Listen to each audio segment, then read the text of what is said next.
Sejam todos bem-vindos ao canal Companheiros da Luz. Leitura do livro Missionários da Luz. Coleção A Vida no Mundo Espiritual, obra do Espírito André Luiz, por Chico Xavier. Iniciemos então a leitura do capítulo 8. No plano dos sonhos. Após alguns minutos de conversação encantadora, o irmão Francisco acercou-se do orientador, indagando sobre os objetivos da reunião da noite. Sim, esclareceu Alexandre afável, teremos algum trabalho de esclarecimento geral a amigos nossos, relativamente a problemas de mediunidade e psiquismo, sem minúcias particulares. Se nos permite, tornou o interlocutor, estimaria trazer alguns companheiros que colaboram frequentemente conosco. Seria para nós grande satisfação vê-los aproveitando os minutos de sono físico. Sem dúvida. Destina-se o serviço de hoje à preparação de cooperadores nossos, ainda encarnados na crosta. Estaremos à sua disposição e receberemos seus auxiliares com alegria. Francisco agradeceu sensibilizado e perguntou: poderemos providenciar? Imediatamente, explicou o instrutor sem hesitação, conduza os amigos ao sítio de seu conhecimento. Afastou-se o grupo de socorristas, deixando-me verdadeiro mundo de pensamentos novos. Segundo informações anteriores, Alexandre dirigiria, naquela noite, pequena assembleia de estudiosos, e assim que nos vimos a sós, explicou-me, solícito. Nosso núcleo de estudantes terrestres já possui certa expressão numérica, no entanto, faltam-lhe determinadas qualidades essenciais para funcionar com pleno proveito. Em vista disso, é imprescindível dotar os companheiros de conhecimentos mais construtivos. E como julgasse útil fornecer-me informações pessoais destinadas à minha própria elucidação, acrescentou gentilmente. Atendendo às injunções dessa ordem, estabeleci um curso de esclarecimento metódico para melhorar a situação. Nem todos sabem valer-se das horas de sono físico, para o incentivo de semelhantes aquisições, mas se alguns lavradores mais corajosos não se dispuserem a cultivar algumas sementes, a fim de iniciar-se mais tarde a cultura intensiva, jamais a comunidade ruralista alcançará a lavoura farta. E sorridente, acentuou. Contamos, em nosso centro de estudos, com número superior a 300 associados, no entanto, apenas 32 conseguem romper as teias inferiores das mais baixas sensações fisiológicas, para assimilarem nossas lições. E noites se verificam em que mesmo alguns desses quebram os compromissos assumidos, atendendo a seduções comuns, reduzindo-se ainda mais a frequência geral.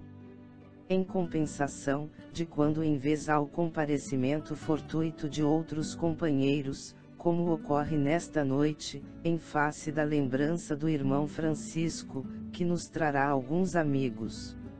E os irmãos que comparecem, indaguei curioso, conservam a recordação integral dos serviços partilhados, de estudos levados a efeito e observações ouvidas. Alexandre pensou um momento e considerou. Mais tarde, a experiência mostrará a você como é reduzida a capacidade sensorial. O homem eterno guarda a lembrança completa e conservará consigo todos os ensinamentos, intensificando-os e valorizando-os, de acordo com o estado evolutivo que lhe é próprio. O homem físico, entretanto, escravo de limitações necessárias, não pode ir tão longe.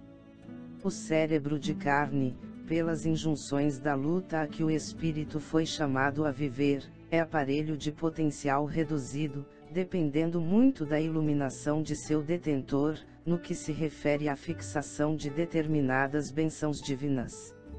Desse modo André, o arquivo de semelhantes reminiscências, no livro temporário das células cerebrais, é muito diferente nos discípulos entre si, variando de alma para alma. Entretanto, cabe-me acrescentar que, na memória de todos os irmãos de boa vontade, permanecerá de qualquer modo o benefício, ainda mesmo que eles, no período de vigília, não consigam positivar a origem. As aulas, no teor daquela a que você assistirá nesta noite, são mensageiras de inexprimíveis utilidades práticas. Em despertando na crosta depois delas, os aprendizes experimentam alívio, repouso e esperança, a par da aquisição de novos valores educativos. É certo que não podem reviver os pormenores, mas guardarão a essência, sentindo-se revigorados, de inexplicável maneira para eles, não só a retomar a luta diária no corpo físico, mas também a beneficiar o próximo e combater, com êxito, as próprias imperfeições. Seus pensamentos tornam-se mais claros, os sentimentos mais elevados e as preces mais respeitosas e produtivas, enriquecendo-se-lhes as observações e trabalhos de cada dia. É lastimável, disse eu valendo-me de pausa mais longa, que todos os membros do grupo não possam frequentar, em massa, as instruções dessa natureza. Seria de extraordinária significação o ato de se congregarem mais de 300 pessoas para os mesmos fins santificantes, recebendo em conjunto, sublimes bênçãos de iluminação. Sem dúvida, redarguiu o orientador no otimismo de sempre. No entanto, não podemos violentar ninguém. Toda elevação representa uma subida e toda subida pede esforço de ascensão. Se os nossos amigos não se aproveitam da força que lhes é peculiar, se menosprezam os seus próprios direitos divinos, por olvidarem e por vezes detestarem os sagrados deveres que o Pai lhes confiou, como operar por eles, se constitui lei primordial da vida a realização divina e eterna para cada um de nós. A observação era profunda e indiscutível. A esse tempo, defrontáramos vasto edifício que impressionava pelas linhas modestas, embora transbordantes de luz. Vamos agora ao trabalho. Convocou Alexandre resoluto. Mas, contraditei por minha vez, não se efetuarão as aulas na sede do agrupamento, onde se processam os serviços a seu cargo. Se o trabalho, respondeu ele atencioso, fosse puramente consagrado às entidades libertas do corpo material, poderíamos desenvolver os nossos esforços, ali mesmo, com o maior êxito, mas, no presente caso, devemos atender a irmãos ainda encarnados, que vêm até nós em condições especialíssimas, e precisamos aproveitar os recursos magnéticos dos amigos que ainda se encontram igualmente em luta na Terra. E chegados diante da porta de entrada, onde se movimentava grande número de companheiros de nosso plano, o instrutor explicou: temos aqui uma nobre instituição espiritista, a serviço dos necessitados, dos tristes, dos sofredores. O sagrado espírito de família evangélica permanece vivo nesta casa de amor cristão que o Espiritismo ergueu, por intermédio de uma venerável missionária do Cristo. Nossos trabalhos se desdobrarão aqui com mais eficiência, relativamente aos fins a que se destinam. Como é interessante, acentuei, o fato de necessitarmos dos ambientes domésticos para instruções aos companheiros encarnados.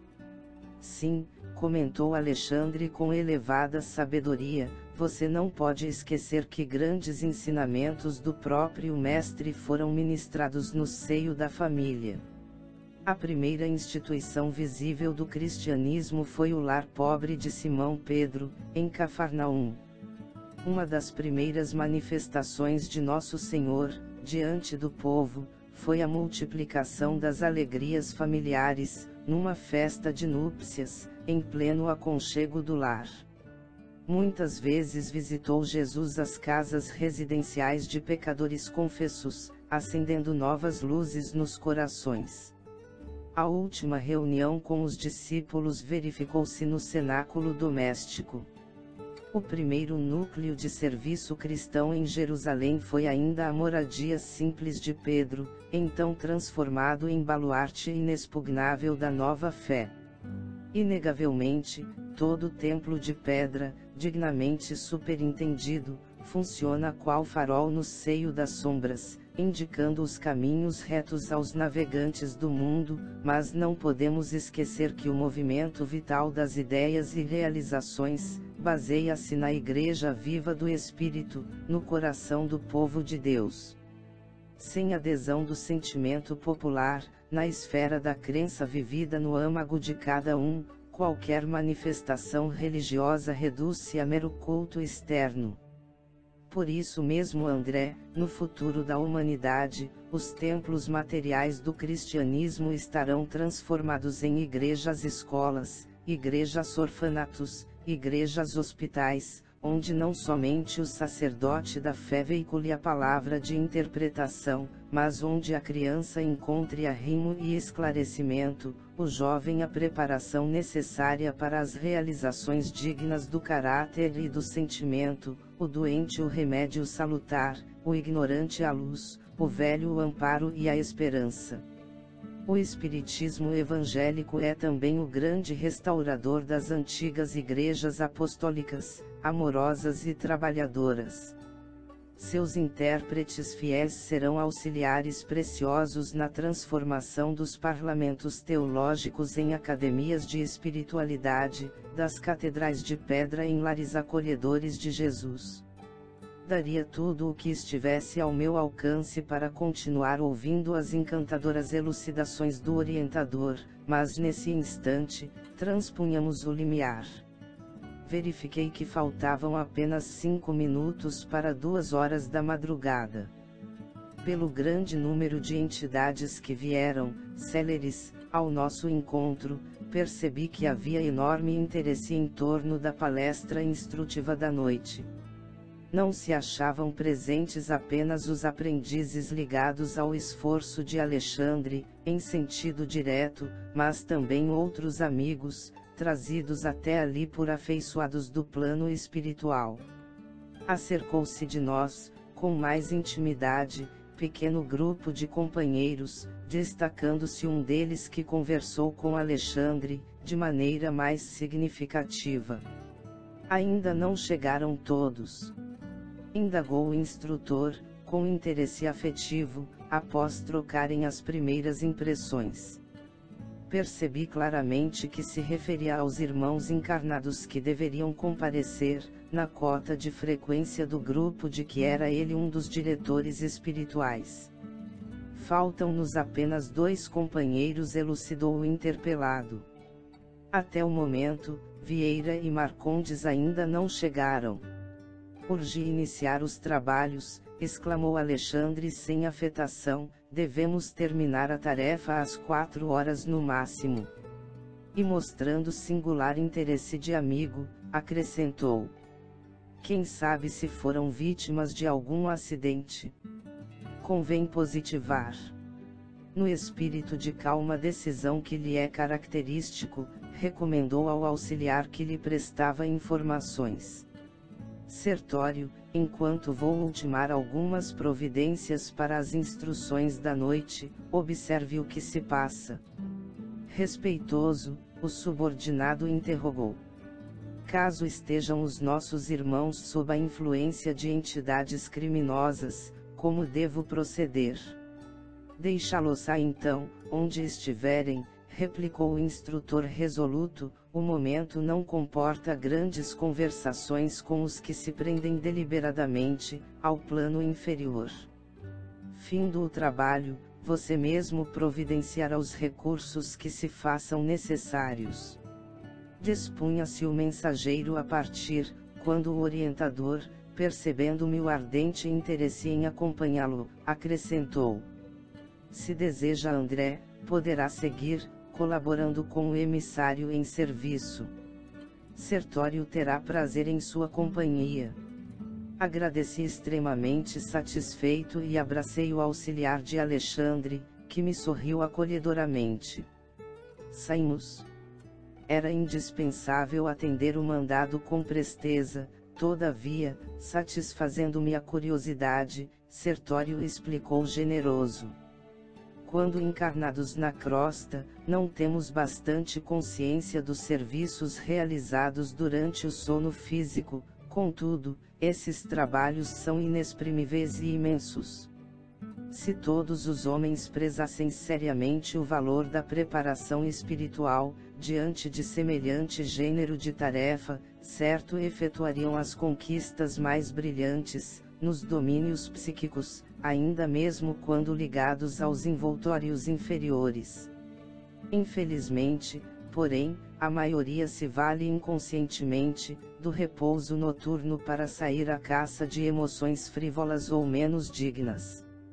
Relaxam-se as defesas próprias, e certos impulsos, longamente sopitados durante a vigília, extravasam em todas as direções, por falta de educação espiritual, verdadeiramente sentida e vivida.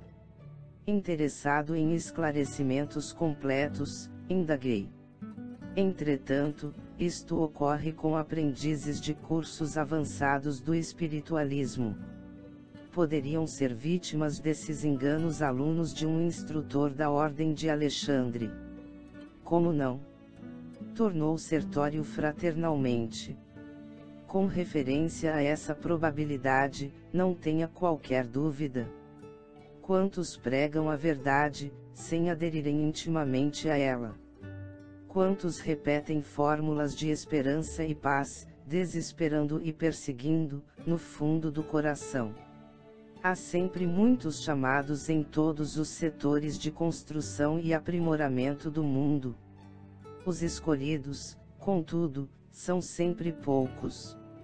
Completando o pensamento, como a escoimá-lo de qualquer falsa noção de particularismos na obra divina, Sertório acrescentou. E precisamos reajustar nossas definições sobre os escolhidos. Os companheiros assim classificados não são especialmente favorecidos pela graça divina, que é sempre a mesma fonte de bênçãos para todos. Sabemos que a escolha, em qualquer trabalho construtivo, não exclui a qualidade, e se o homem não oferece qualidade superior para o serviço divino, em hipótese alguma deve esperar a distinção da escolha. Infere-se, pois, que Deus chama todos os filhos à cooperação em sua obra augusta, mas somente os devotados, persistentes, operosos e fiéis constroem qualidades eternas que os tornam dignos de grandes tarefas. E reconhecendo-se que as qualidades são frutos de construções nossas, nunca poderemos esquecer que a escolha divina começará pelo esforço de cada um. A tese do companheiro era muito interessante e educativa, mas havíamos atingido o pequeno edifício, em frente do qual Sertório se deteve e falou. É a residência de Vieira. Vejamos o que se passa. Acompanhei-o em silêncio. Em poucos instantes, encontrávamo-nos dentro de quarto confortável, onde dormia um homem idoso, fazendo ruído singular. Via-se-lhe perfeitamente, o corpo perispirítico unido à forma física, embora parcialmente desligados entre si. Ao seu lado, permanecia uma entidade singular, trajando vestes absolutamente negras. Notei que o companheiro adormecido permanecia sob impressões de doloroso pavor. Gritos agudos escapavam-lhe da garganta. Sufocava-se, angustiadamente, enquanto a entidade escura fazia gestos que eu não conseguia compreender. Sertório acercou-se de mim e observou. Vieira está sofrendo um pesadelo cruel. E indicando a entidade estranha. Creio que ele terá atraído até aqui o visitante que o espanta. Com efeito, muito delicadamente, o meu interlocutor começou a dialogar com a entidade de luto. O amigo é parente do companheiro que dorme. Não, não? Somos conhecidos velhos. E muito impaciente, acentuou. Hoje à noite, Vieira me chamou com as suas reiteradas lembranças e acusou-me de faltas que não cometi, conversando levianamente com a família. Isso, como é natural, desgostou-me. Não bastará o que tenho sofrido, depois da morte. Ainda precisarei ouvir falsos testemunhos de amigos maledicentes. Não poderia esperar dele semelhante procedimento, em virtude das relações afetivas que nos uniam às famílias, desde alguns anos. Vieira foi sempre pessoa de minha confiança. Em razão da surpresa, deliberei esperá-lo nos momentos de sono, a fim de prestar-lhe os necessários esclarecimentos.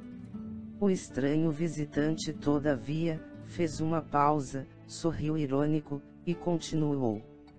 Entretanto, desde o momento em que me pus a explicar-lhe a situação do passado, informando-o quanto aos verdadeiros móveis de minhas iniciativas e resoluções na vida carnal, para que não prossiga caluniando meu nome, embora sem intenção, Vieira fez este rosto de pavor que estão vendo e parece não desejar ouvir as minhas verdades.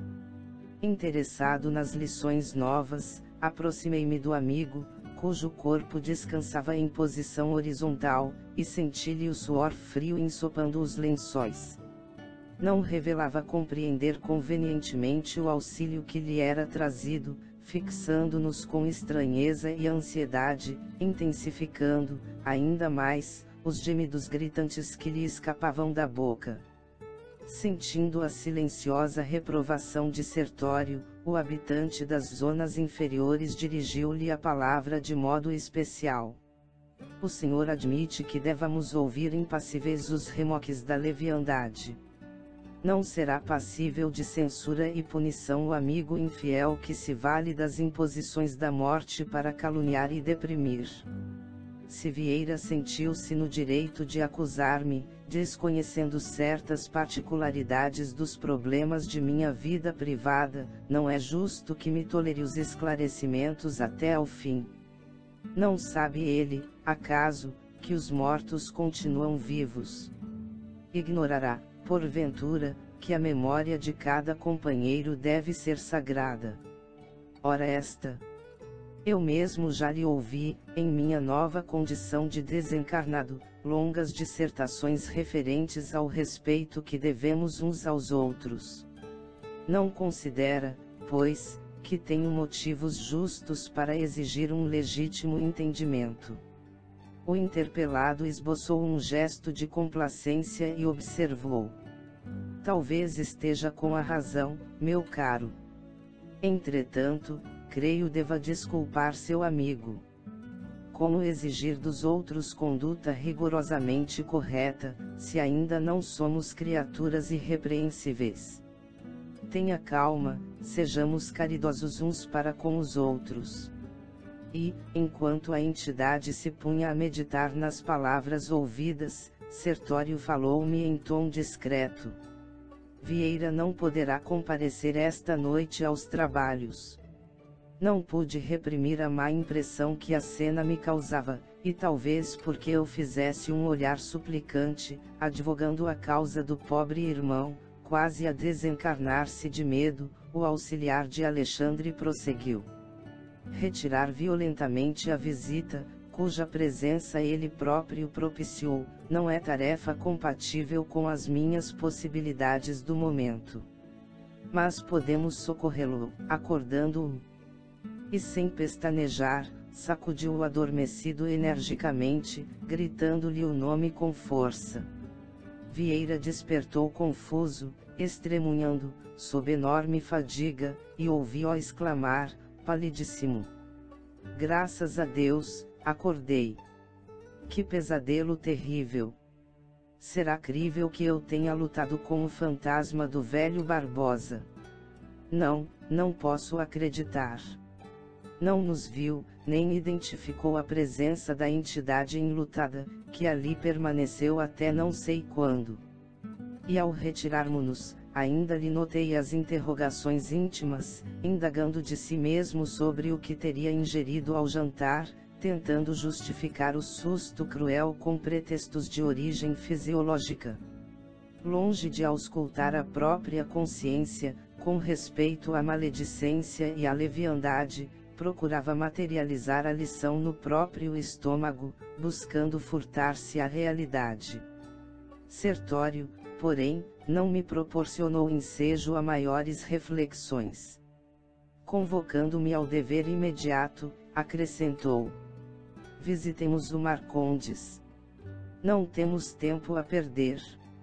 Daí a 2 minutos, penetrávamos outro apartamento privado. Todavia, o quadro agora era muito mais triste e constrangedor.